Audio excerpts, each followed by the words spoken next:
Aleluya. Amén. Jesús tenía sentimientos. ¿Lo cree usted o no? Sentimientos profundos. Juan capítulo 11, versículo 28.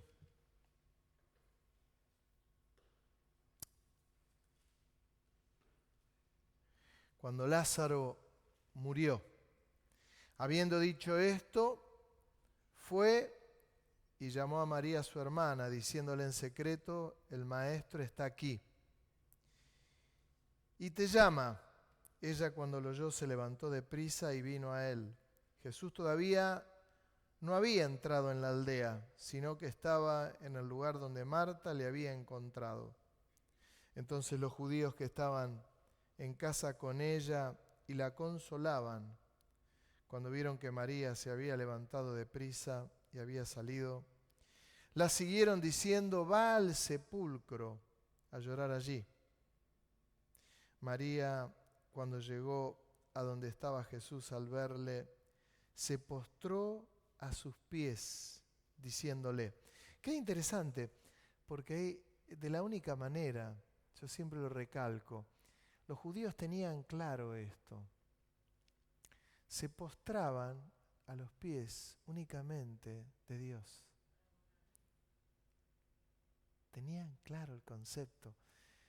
María tenía claro el concepto que Jesús era el Hijo de Dios. Y al decir que era el Hijo de Dios, se hacía igual a Dios. Por eso los fariseos, cuando él decía que era Hijo de Dios, lo repudiaban, no lo podían ni ver, porque era hacerse igual a Dios. Dice, va al sepulcro a llorar allí. María, cuando llegó a donde estaba Jesús, al verle, se postró a sus pies diciéndole: Señor, si hubieses estado aquí, no habría muerto mi hermano. Jesús entonces, al verla llorando, y a los judíos que la acompañaban también llorando, se estremeció en espíritu y se conmovió, y dijo: ¿dónde le pusisteis?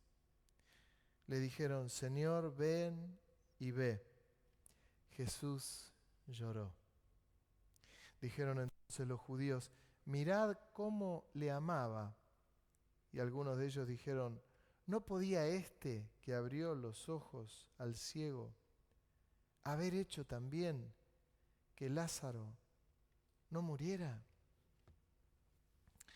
Todos conocemos la historia. Luego le dijeron: saquen la piedra. Y le dijeron: Señor, hay olor. Ya está, pasaron 4 días. Y la resurrección de Lázaro. Pero qué cosa que Jesús, sabiendo que él lo iba a resucitar,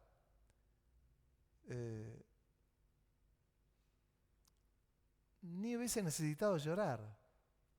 ¿Entienden? Porque él sabía que él lo podía resucitar. Y sabía que no iba a fallar. Es más, lo resucitó, pero dice que Jesús se estremece. Y el versículo más corto de la Biblia dice: Jesús lloró. Jesús lloró.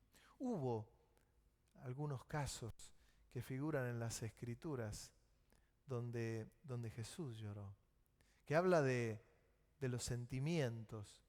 A veces se cree que por ser creyentes, por tener fe, por tener convicción, por saber dónde vamos, por saber dónde van las personas que vayamos despidiendo, los que hemos despedido. Algunos creen que por tener fe no hay que tener sentimientos así. Y Jesús los tenía. Y vaya si los tenía. Era Lázaro, era su amigo el que había muerto, aun cuando sabía que lo iba a resucitar. Pero el hecho de ver ese cuadro, las 2 hermanas, Marta y María llorando, la gente que estaban ahí, los amigos, la familia, los conocidos, lloraban. No está mal llorar. No está mal expresar eso que es parte de los sentimientos, aun cuando uno sabe que con los hermanos nos vamos a volver a encontrar en la presencia del Señor. Solo es un hasta luego, hasta pronto. Que como dice en Apocalipsis, nuestras obras cuando nos vamos siguen. Nosotros entramos en ese descanso del Señor. Las personas que amamos, que tienen al Señor, pues terminan su obra, terminan allí sus obras, pero continúan las obras de aquellos. Las siguen haciendo otros. El paso de postas.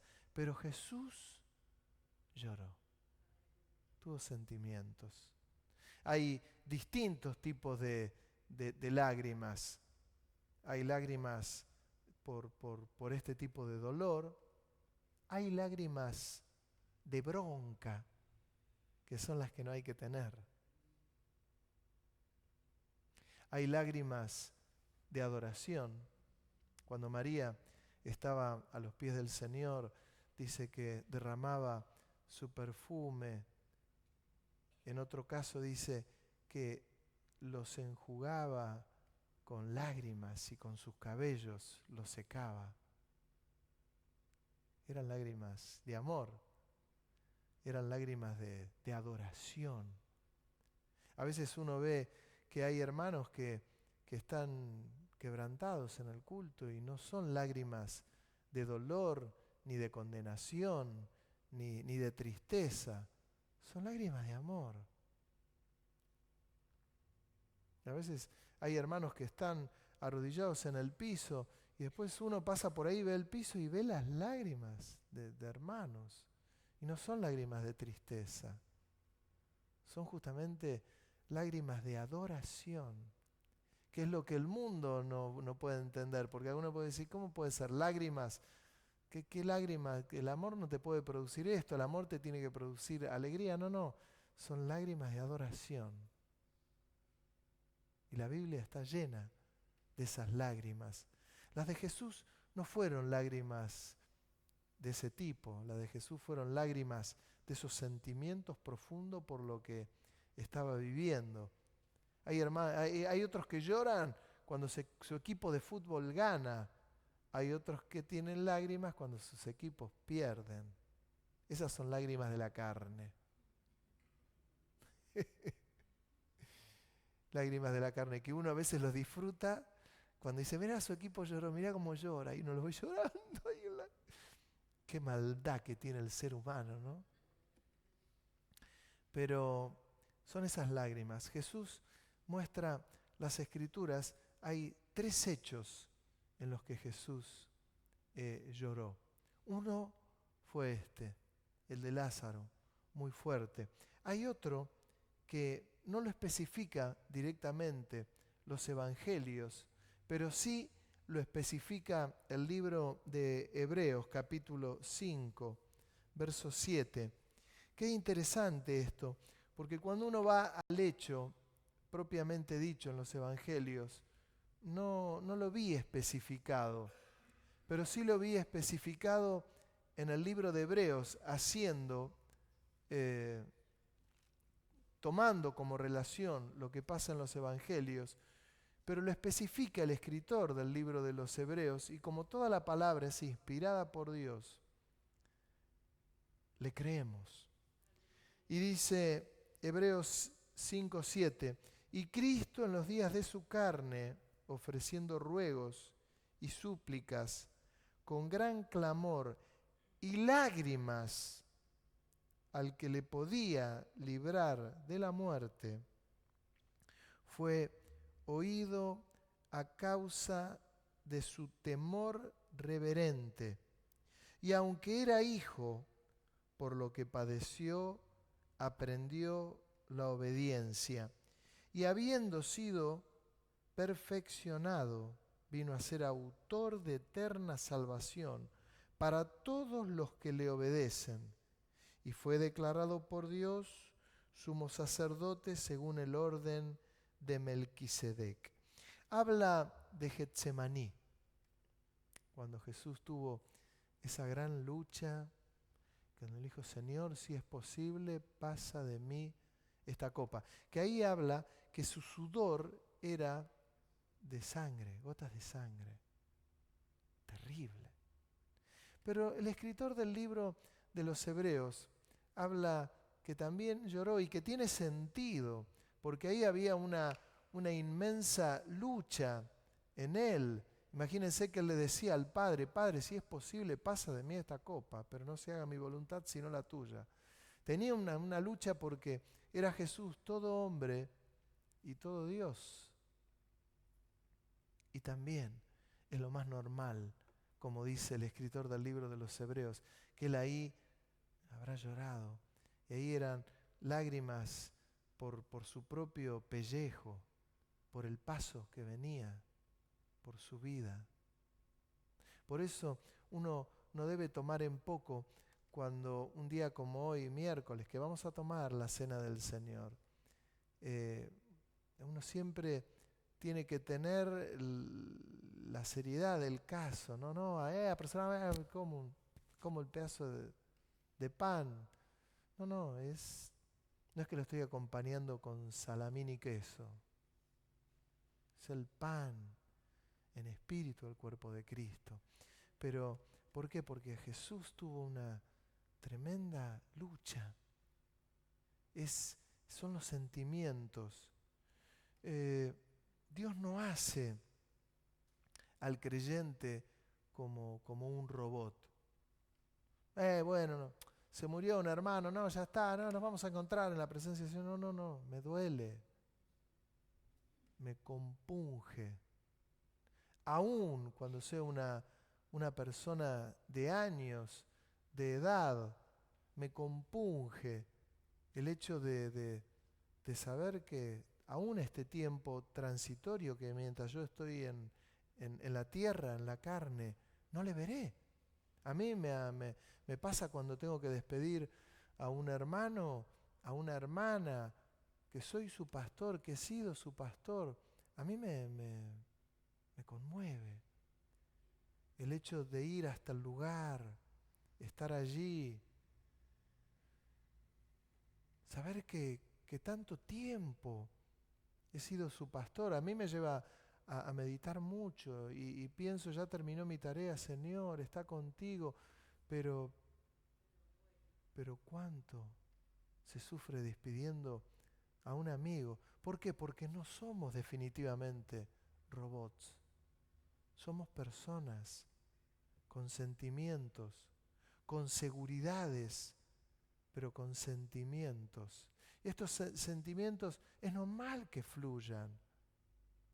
Es más, creo que deberían fluir y mucho, porque si hay algo que el Señor hace en nosotros es que nos hace personas sensibles, mucho más sensibles de lo que éramos antes. Finalmente, otro texto donde Jesús lloró. Lucas capítulo 19, verso 28. ¿Alguno se acuerda sin leerlo? ¿En qué otro lugar Jesús lloró? ¿En dónde? ¿Se acuerda alguno? ¿En qué otro lugar lloró? En Lucas 19. Mire, va a ver que Jesús lloró de nuevo.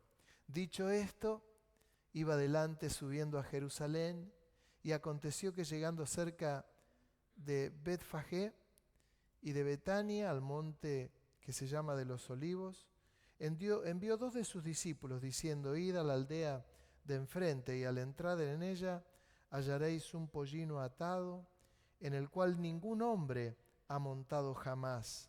Desatadlo y traedlo. Y si alguien os preguntare, ¿por qué lo desatáis?, le responderéis así, porque el Señor lo necesita.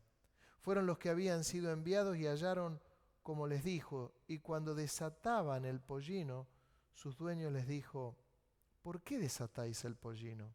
Ellos les dijeron, porque el Señor lo necesita. Y lo trajeron a Jesús, y habiendo echado sus mantos sobre el pollino, subieron a Jesús encima, y a su paso tendían sus mantos por el camino. Cuando llegaba ya cerca de la bajada del monte de los olivos, toda la multitud de los discípulos, gozándose, comenzó a alabar a Dios a grandes voces por todas las maravillas que habían visto, diciendo: bendito el Rey que viene en el nombre del Señor. Paz en el cielo y gloria en las alturas. Entonces algunos de los fariseos de entre la multitud le dijeron: Maestro, reprende a tus discípulos. Y él respondiendo les dijo: os digo que si estos callaran, las piedras clamarían. Tengo que volver a aclararlo. ¿Por qué los fariseos querían que lo callen? Porque lo estaban haciendo igual a Dios. Lo estaban haciendo como el Mesías que los judíos estaban esperando. Y los judíos le dicen: reprendelos. Y el Señor les dice: si estos se callan, las piedras, dice ahí, clamarían, las piedras alabarían. Qué tremendo.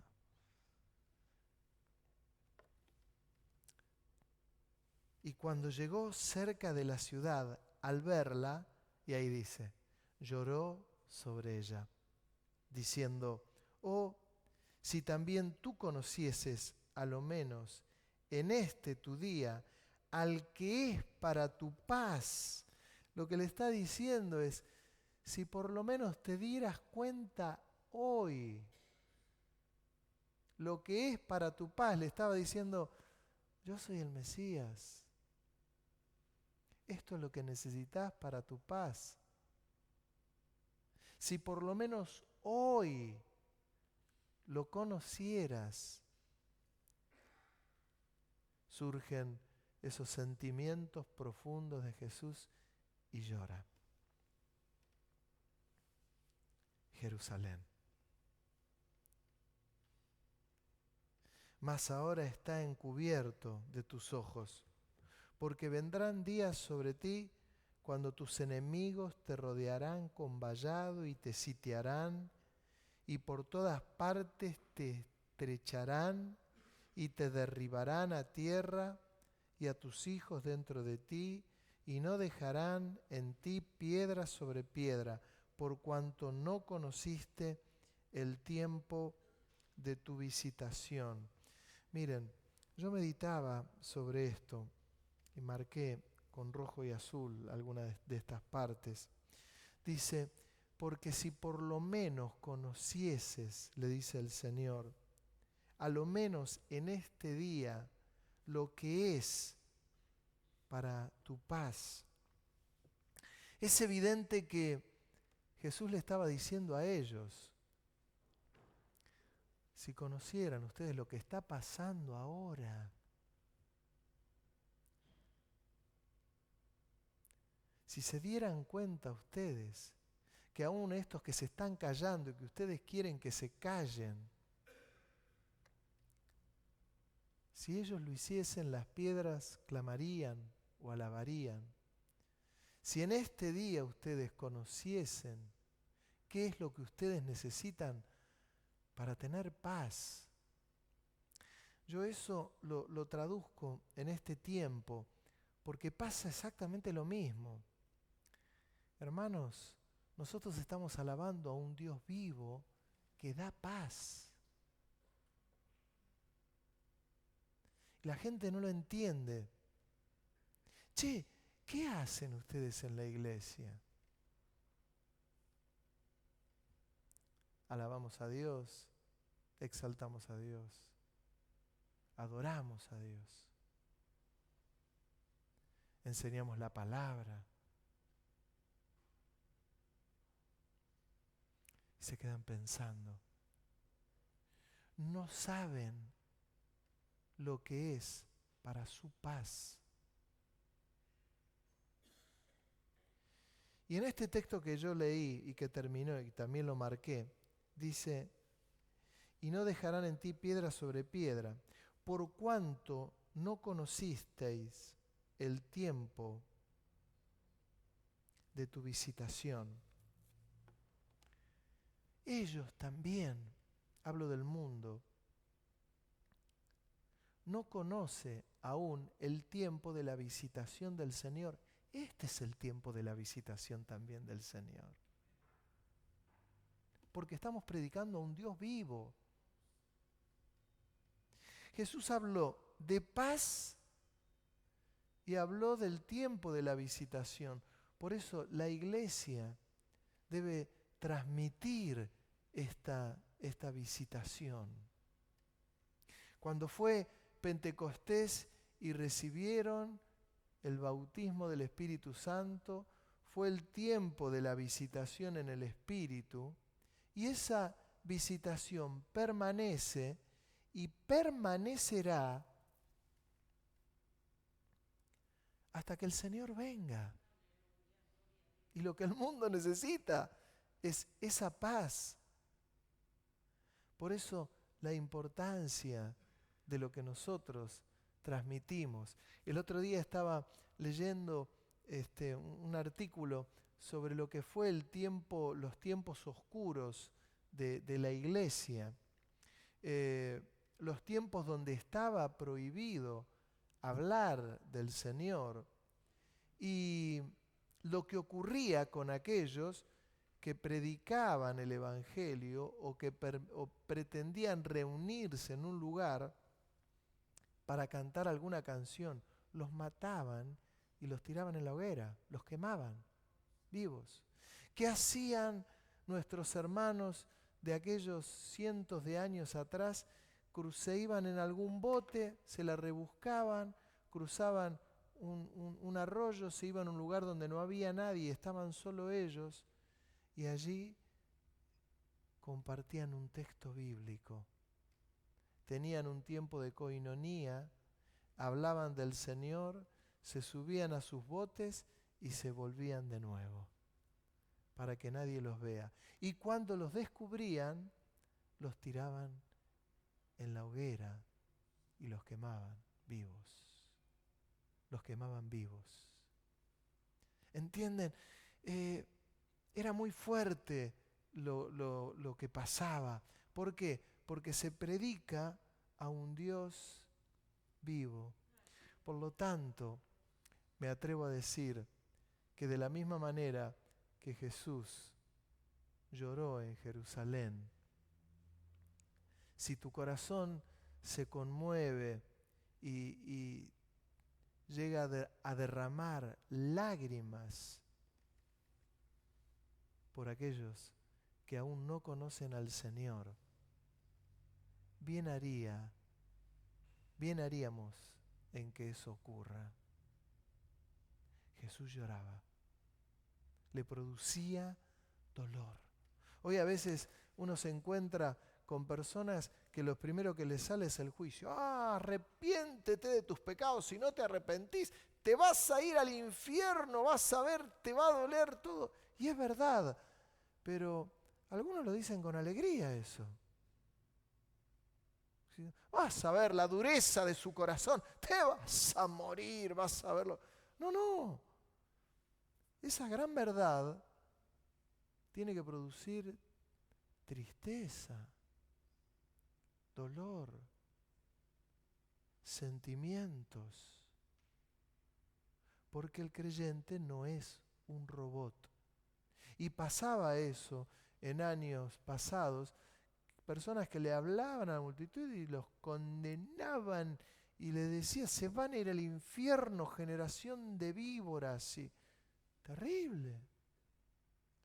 Hay un aspecto de Jesús que se ignora, porque aun cuando eso es verdad, a mí me tiene que producir un profundo dolor. Y termino diciéndoles, Jesús lloró. Si Él lloró, era todo hombre y era todo Dios. Tenía unos sentimientos profundos.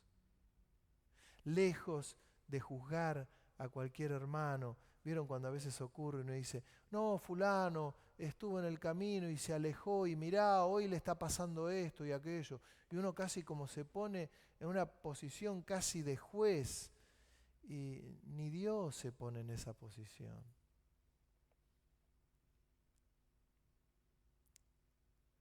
Es fuerte lo que estoy diciendo. Nunca te pongas en una posición de juzgar a alguien. Todo lo contrario, tiene que haber profundos sentimientos con una vida conmovida y un corazón conmovido. Esto, ¿sabe qué lo produce? La presencia de Dios. Esto lo produce solo la presencia de Dios. Esto lo tiene que producir la presencia de Dios. Si no nos hace sensibles en cuanto a esto, hay algo que el Espíritu Santo no está trabajando en nosotros. Y si hay algo que Dios quiere hacer en nosotros es trabajar aún en esa área para que seamos muy sensibles. Amén. Jesús lloró. Y hoy es día de Cena del Señor. Y como es día de Cena del Señor, vamos a poner la mesa aquí delante. Vamos a participar conmovidos por esto que el Señor hizo por nosotros. Amén. Amén.